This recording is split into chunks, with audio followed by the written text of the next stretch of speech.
يوم الدين وأشهد أن لا إله إلا الله وحده لا شريك له وأشهد أن محمدا عبده ورسوله أما بعد. Puji syukur alhamdulillah, tidak henti-hentinya kita panjatkan, kita aturkan Allah Subhanahu wa taala atas limpahan rahmat dan juga karunia, dan yang memberikan kepada kita nikmat sehat dan juga ditambahkan usia bagi kita.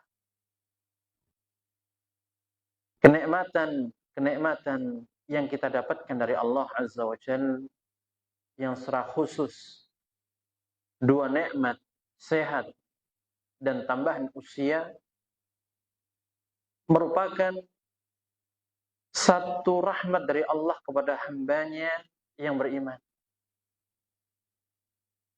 yang harapannya bagi hamba-hamba tersebut menjadi lebih baik, menjadi seorang hamba yang selalu istiqamah di dalam keimanan dan ketakwaannya kepada Allah Subhanahu wa taala. Dua nikmat ini, sehat dan juga kesempatan ditambahkan usia kita, khususnya di bulan Ramadan ini, merupakan nikmat yang belum tentu diberikan kepada hamba-hamba yang lain. Berapa banyak kita mendengar kabar duka dari saudara kita, dari tetangga kita, bahkan dari salah satu guru kita, ya, dipanggil oleh Allah Subhanahu wa taala. Ada juga di antara kaum muslimin yang diuji oleh Allah Subhanahu wa taala dengan sakit sehingga tidak bisa dan tidak kuat untuk berpuasa. Dan kita alhamdulillah kita memuji Allah Subhanahu wa taala tatkala kita masih diberikan nikmat kesehatan, ditambahkan usia kita sampai saat ini. Dan semoga kita semuanya dijadikan sebagai hamba yang pandai bersyukur kepada Allah Subhanahu wa taala atas nikmat tersebut di dalam kita meningkatkan ibadah kita kepadanya Subhanahu wa taala. Ma'asyiral muslimin wal muslimat rahimani wa rahimakumullah. Tentu kita banyak sekali mengetahui, banyak sekali kita mendengar bagaimana kehidupan pendahulu kita dari orang-orang saleh, dari kalangan kaum salaf ketika mereka berada di bulan Ramadan seperti yang saat ini kita rasakan. Tentu kita mendengar banyak di antara mereka yang ibadahnya luar biasa. Ibadahnya kepada Allah Subhanahu wa taala melebihi di bulan-bulan yang lain. Kita mengetahui bagaimana mereka kaum salaf terdahulu di dalam berinteraksi dengan Al-Qur'anul Karim menakjubkan sekali. Sangat-sangat menakjubkan sekali. Al-Imam Bukhari sebagai contoh, yang namanya sudah tidak asing lagi bagi kita. Beliau rahimahullahu ta'ala membagi waktu menjadi dua bagian, siang dan malam. Beliau rahimahullahu ta'ala di setiap harinya, sepanjang siangnya, beliau mampu mengkhatamkan Al-Quran 1 kali khatam. Adapun di malam hari, beliau mengkhatamkan 3 kali malam 1 kali khatam. Para ulama yang lain demikian. Sufyan Ats-Tsauri, ketika datang bulan Ramadan, beliau rahimahullahu ta'ala mencurahkan segala kekuatan, daya dan upayanya untuk membaca Al-Quranul Karim. Bahkan diriwayatkan, yatruku jami'al ibadat wa yarakkizu fil Quran. Beliau meninggalkan berbagai macam ibadah yang beliau lakukan di bulan-bulan yang lain selain ibadah wajib, dan beliau fokus terhadap Al-Quran di dalam membaca, memahami. Qatadah, salah seorang ulama dari kalangan tabi'in, pun juga demikian. Di bulan-bulan biasa, beliau mengkhatamkan Al-Quran 7 hari sekali. Satu kali khatam ditempuh 7 hari. Ketika datang bulan Ramadan, beliau rahimahullahu ta'ala mengkhatamkan pada setiap 3 malam sekali. Ketika datang 10 hari terakhir, beliau mengkhatamkan setiap hari 1 kali. Di 10 hari terakhir. Al-Imam Syafi'i, dan ini merupakan riwayat yang masyhur yang sering kita dengar, bagaimana beliau rahimahullahu ta'ala mengkhatamkan Al-Quran dalam 1 bulan sebanyak 60 kali. 60 kali. Berarti ketika kita hitung 1 hari bisa 2 kali khatam. Ini salah satu potret bagaimana para pendahulu kita yang memiliki kekuatan luar biasa di dalam beribadah kepada Allah, khususnya di bulan Ramadan. Dan ini tentu sebagai bentuk mengikuti Rasulullah sallallahu alaihi wasallam. Karena Rasulullah sallallahu alaihi wasallam di setiap harinya, setiap malamnya, beliau pun juga memurajaah Al-Qur'an dengan Jibril alaihissalam.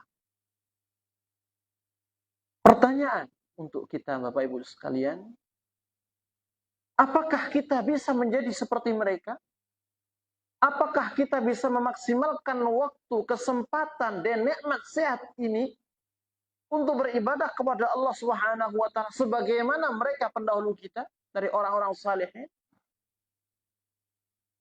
Jawabnya tentu bisa. Bagaimana?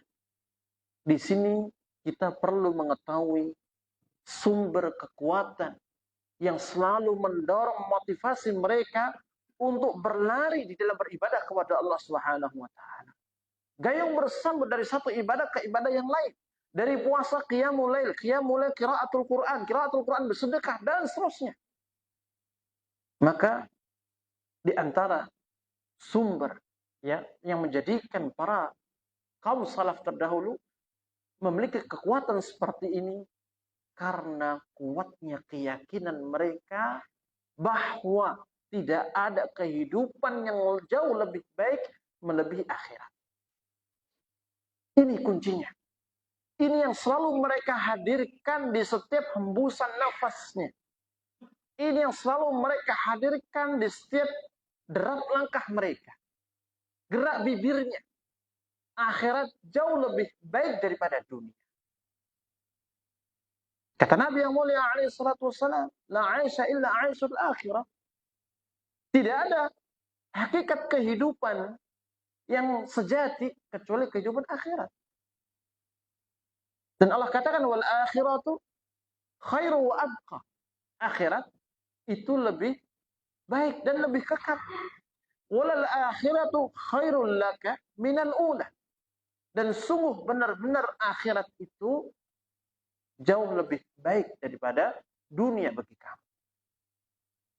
Ini yang selalu mereka hadirkan di setiap menjalani aktivitas mereka, khususnya di bulan Ramadan. Kalau ada yang mengatakan ke kita, contoh, Mas, silahkan pergi ke sana, di sana ada pembagian berbagai macam sembako gratis, dan juga ada dibagikan uang 500.000. Semangat tidak? Semangat. Dikatakan kepada kita, Mas, besok kamu akan mati. Kira-kira apa yang dilakukan? Akan termotivasi untuk mengisi waktu dengan ibadah.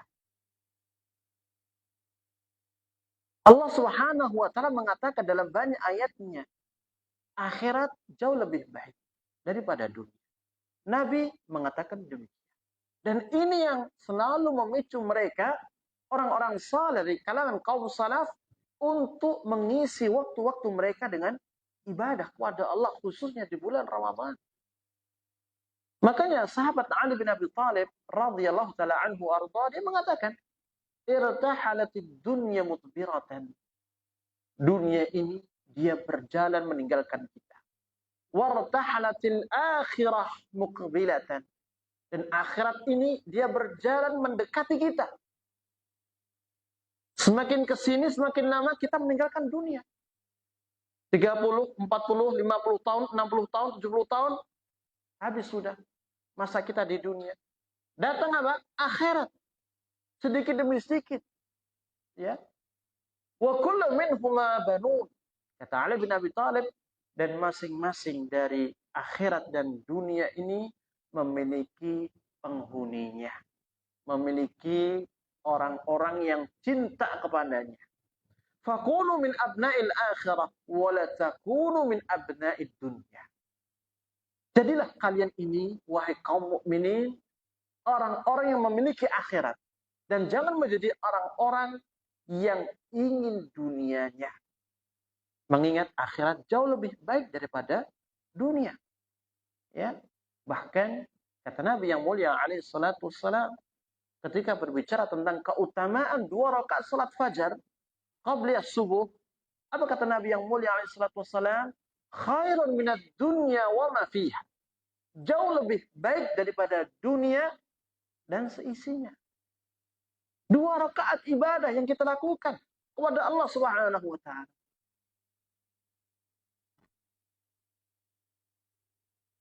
Inilah bagaimana mereka para pendahulu kita dari kalangan orang salihin, kaum salaf, di dalam menyikapi dunia.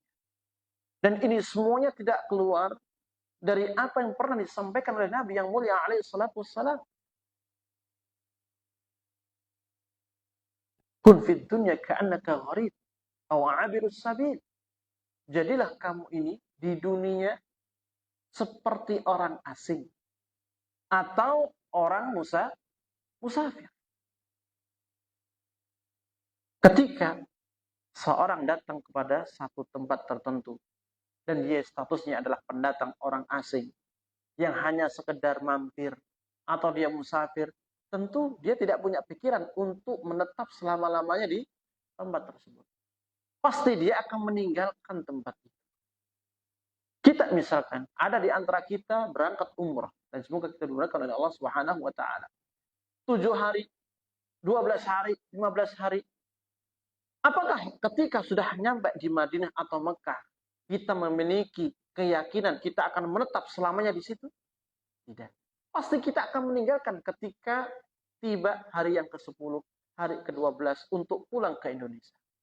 Kaum mukminin demikian. Tempat asli mereka itu akhirat, bukan dunia. Dunia ini adalah tempat mampirnya dia, makan, minum, berbekal. Maka jangan sampai kita tertipu dengan dunia. Karena dunia ya itu adalah tempat yang penuh banyak ujiannya. Ujian harta, ujian wanita, ujian tahta, banyak.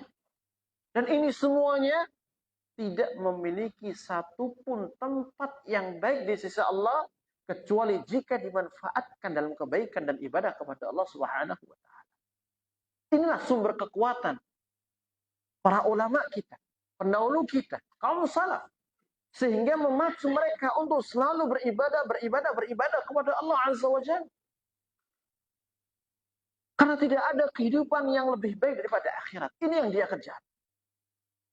Ya, jangan sampai kita hamba Allah yang sudah mendapatkan jaminan surga dari Rasulullah sallallahu alaihi wasallam, kullu ummati yadkhulunal jannah, setiap umatku ini semuanya akan masuk surga. Kemudian kita meninggalkan itu dan mengambil dunia sebagai kecintaan kita, tempat menetap kita. Wal'iyadzubillah. Jangan sampai kita menukar akhirat dengan dunia. Jangan sampai kita disibukkan dengan urusan-urusan dunia, khususnya di bulan yang penuh dengan berkah dan pahala ini. Para ulama dahulu, bukankah mereka memiliki keluarga? Iya. Kaum salaf terdahulu punya tanggungan menafkahi anak, istri, orang tuanya. Akan tapi hal ini tidak menyurutkan mereka dalam beribadah kepada Allah. Mereka mengambil bagian sedikit dari dunianya yang bisa mencukupi kebutuhannya. dan sisa waktunya yang banyak untuk akhiratnya. Dan ini membedakan antara mereka dengan kita di zaman ini. Kita banyak meluangkan waktu untuk dunia. Kerja, berangkat dari pagi, pulang sore. 8 jam, 12 jam. Untuk akhiratnya 3 jam, 4 jam. Di sisa-sisa capek kita dalam mengejar dunia. Ini yang membedakan antara mereka dengan kita. Ya, makanya ketika kita menitih jejak mereka, maka di sini letak kenapa mereka memiliki kekuatan di dalam beribadah kepada Allah.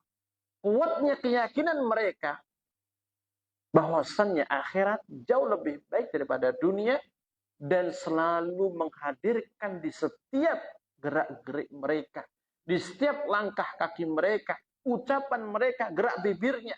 Sehingga ini menjadikan mereka selalu termotivasi dari waktu ke waktu sehingga menjadi hamba-hamba yang istiqamah di dalam beribadah kepada Allah Subhanahu wa taala.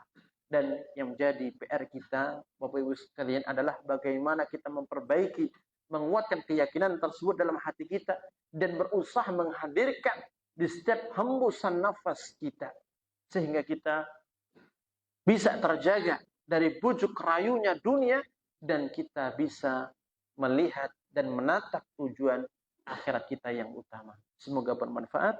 Wa akhiru da'wana alhamdulillahirabbil alamin. Wa sallallahu ala nabiyyina Muhammadin wa alihi wa sahbihi wasallam. Subhanakallahumma bihamdika asyhadu an la ilaha illa anta astaghfiruka wa atubu ilaik. Wassalamu alaikum warahmatullahi wabarakatuh.